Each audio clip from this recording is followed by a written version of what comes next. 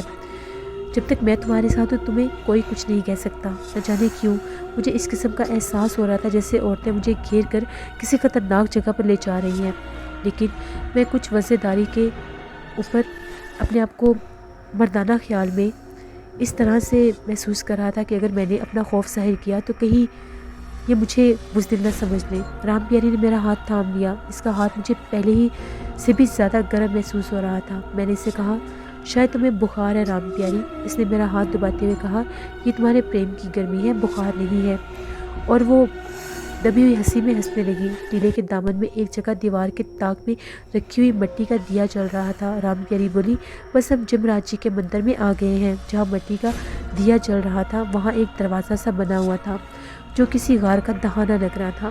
رام پیاری مجھے اندر لے کر داخل ہو گئی۔ ہم ایک تنگ سی اور تاریک سی غار سے گزرنے لگے۔ میں نے رام پیاری سے کہا، یہاں اتنا اندھیرا کیوں ہے؟ اس نے میرا بازو پکڑا ہوا تھا اور کہنے لگی، ابھی روشنی آ جائے گی۔ کچھ دور غار میں چلنے کے بعد روشنی نظر آنے لگ گئی۔ یہ روشنی غار کے اندر ایک دلان میں ہو رہی تھی۔ دلان کے درمیان زمین سے 2 فٹ اونچا پتھر کا ایک چبوترا تھا جس کے اوپر آگ چل رہی تھی۔ رام پیاری کہنے لگی، یہاں میں اگنی دیوی کی کچھ دیر پوجا کروں گی، اس کے بعد ہم دوسرے دلان میں جائیں گے جہاں جمراج جی کی مورتی کے آگے رقص کرنے والی دیوداسیاں آئیں گی۔ تم یہاں بیٹھ جاؤ۔ چبوترے کے وسط میں جو آگ تھی اس پر پتلے پتلے شعلے بلند ہو رہے تھے۔ رام پیاری راجکماری سے کہنے لگی، راجکماری جی، اشلوک کترن شروع کرو۔ میں چبوترے سے ذرا دور ہو کر بیٹھ گیا۔ راجکماری نے اشلوک پڑھنے شروع کر دیے۔ رام پیاری چبوترے پر چڑھ کر آگ کے گرد چکر لگانے لگی، پھر وہ بھی اشلوک پڑھنے لگی۔ یہ اشلوک منتر لگ رہے تھے۔ آگ کے گرد ایک چکر پورا کرنے کے بعد رام پیاری دونوں بازو اوپر اٹھا کر جمراج جی کا نعرہ بلند کرتی۔ آگ میں لبان وغیرہ بھی چل رہا تھا جس کی بو پوری فضا میں پھیلی ہوئی تھی۔ راجکماری میرے قریب ہی ہو کر بیٹھ گئی اور اشلوک گا رہی تھی۔ وہ اپنے سر کو دائیں بائیں ہلاتی جا رہی تھی جیسے اس پر عجیب سی وجد کی حالت طاری ہو رہی ہو۔ دوسری جانب رام پیاری منتر پڑھتے ہوئے آگ کے گرد چکر لگا رہی تھی۔ کسی وقت اپنے جسم کے گرد لپٹے ہوئے گیرو چادر کو بھی کچھ صفوف کے ساتھ جھاڑتی اور آگ کے اوپر اس کے شعلے اور بلند ہو جاتے۔ رام پیاری آگ کے پاس آ کر اس طرح کھڑی ہوگی کہ آگ کے شعلے اس کے پیچھے بلند ہوتے جا رہے تھے۔ راجکماری بیٹھی ہوئی تھی، اس کے اشلوک پڑھنے کی آواز بلند ہو گئی۔ رام پیاری نے دونوں بازو بلند کیے اور چیخ سے ملتی جلتی آواز میں کہا، ناگ دیوتا، اے ناگ دیوتا، ننکل تمہاری ناگ دیوتا منی ناگ ہے۔ اچانک رام پیاری نے ایک دہشتناک چیخ ماری اور چادر اتار کر دور پھینک دی۔ اب وہ بالکل میرے سامنے کھڑی تھی۔ نہ جانے کیوں مجھے خوف سا محسوس ہونے لگ گیا اور میرے رونگٹے کھڑے ہو گئے۔ میرے جسم میں اتنی سکت نہیں تھی کہ میں اپنا ہاتھ ہلا سکوں۔ میری چھٹی حص مجھے کہہ رہی تھی کہ یہاں سے بھاگ جاؤ، بھاگ جاؤ۔ میں نے 2-3 بار اٹھنے کی کوشش کی، لیکن میں جیسے پتھر کا بن کر بیٹھ گیا تھا، جیسے میرے جسم پر میرا کوئی اختیار نہیں تھا اور میرا پورا جسم پتھر کا ہو چکا تھا۔ راجکماری کے اشلوک پڑھنے کی آواز بلند سے بلند تر ہوتی جا رہی تھی۔ رام پیاری اسی طرح آگ کے شعلوں میں کھڑی ہوئی تھی۔ اس کا جسم تانبے کی طرح چمک رہا تھا۔ اس کے دونوں بازو بار بار اوپر اٹھاتی تھی اور اپنے بکھرے ہوئے بال بار بار دائیں بائیں جھٹک رہی تھی۔ میرے دیکھتے ہی دیکھتے رام پیاری عجیب و غریب طرح سے سیاہ جسم میں تبدیل ہونے لگی۔ پھر اس کے جسم سے ہلکا ہلکا دھواں اٹھنا شروع ہو گیا۔ اس کی خوبصورت شکل بگڑنے لگی۔ اس کے اوپر والے دونوں دانت باہر نکل آئے۔ اس کے سارے جسم پر سیاہ بال نمودار ہو گئے۔ میں دہشت کے مارے کانپنے لگا۔ میں نے پوری طاقت سے اپنے آپ کو اٹھانے کی کوشش کی، مگر میرا جسم پتھر کا تھا۔ نہ میں اپنے بازو ہلا سکتا تھا، نہ میری ٹانگیں اپنی جگہ سے حرکت کر رہی تھیں۔ رام پیاری کا جسم سیاہ ہو گیا۔ اس کے جسم سے دھواں اٹھ رہا تھا۔ اس کی آنکھیں انگاروں کی طرح دہک رہی تھیں۔ وہ اسی حالت میں چبوترے سے اتر کر میری طرف بڑھی۔ مجھ پر لرزہ سا طاری ہونے لگا۔ میں اٹھ کر بھاگنے کی آخری کوشش میں بھی کامیاب نہ ہو سکا۔ میں پتھر کے ساتھ پتھر ہو گیا تھا۔ رام پیاری اپنے بھیانک روپ میں بازو پھیلائے اپنے دھواں چھوڑتے ہوئے سیاہ جسم سے میری طرف بڑھنے لگی۔ میرے حلق سے ایسی آوازیں نکل رہی تھیں جیسے میرے اندر کوئی بین کر رہا ہو، کوئی رو رہا ہو۔ رام پیاری میرے سامنے آ کر مجھے دونوں ہاتھوں سے پکڑ کر کھڑا کرنے لگی۔ میرا جسم سخت گرم تھا اور اس کے ہاتھ بھی دہک رہے تھے۔ اس کے پورے سیاہ جسم سے دھوئیں نکل رہے تھے۔ میرے حلق سے ایک بھیانک آواز بلند ہوئی۔ اس کے بعد مجھے ہوش نہیں رہا، میں زندہ ہوں یا مردہ ہوں۔ جب مجھے ہوش آیا تو میں نے دیکھا کہ میں شیشے کی ایک بوتل میں ہوں، مگر مجھے اپنا جسم دکھائی نہیں دے رہا تھا۔ اس بوتل میں ایک چھوٹا سا کالا سانپ تھا جو بوتل کے اندر بے چینی سے اوپر نیچے جانے کی کوشش کر رہا تھا اور ہر بار نیچے گر پڑتا تھا۔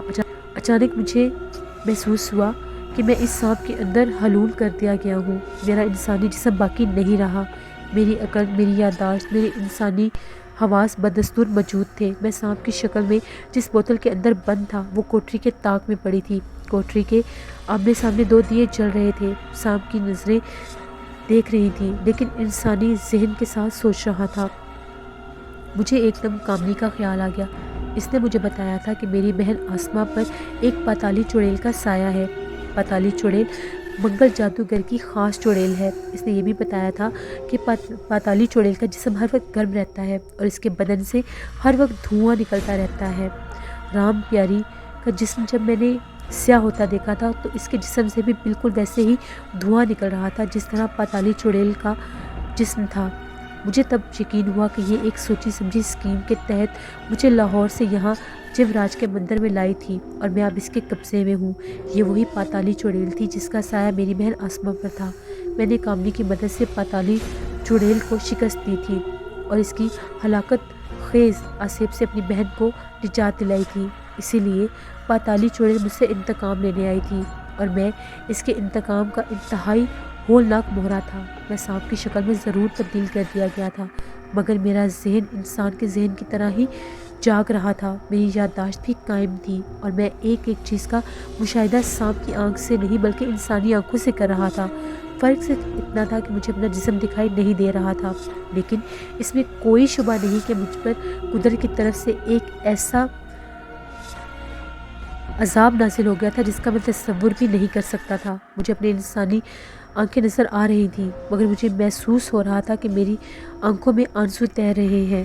میں شرک کے گناہ کا مرتکب تھا اور میرے ساتھ یہی ہوا تھا۔ مجھے اپنی بہن کی صحت یابی کے لیے اللہ تعالیٰ کی طرف رجوع کرنا چاہیے تھا۔ اس وقت اس ڈاکٹری علاج کروانا چاہیے تھا، خدا سے رحمت مانگنی چاہیے تھی، اس کے صدقے شفا مانگنی چاہیے تھی، لیکن میں تہمات کا شکار ہو گیا۔ میں نے شرک کیا اور اب مجھ پر قدرت کا عذاب نازل ہو گیا تھا۔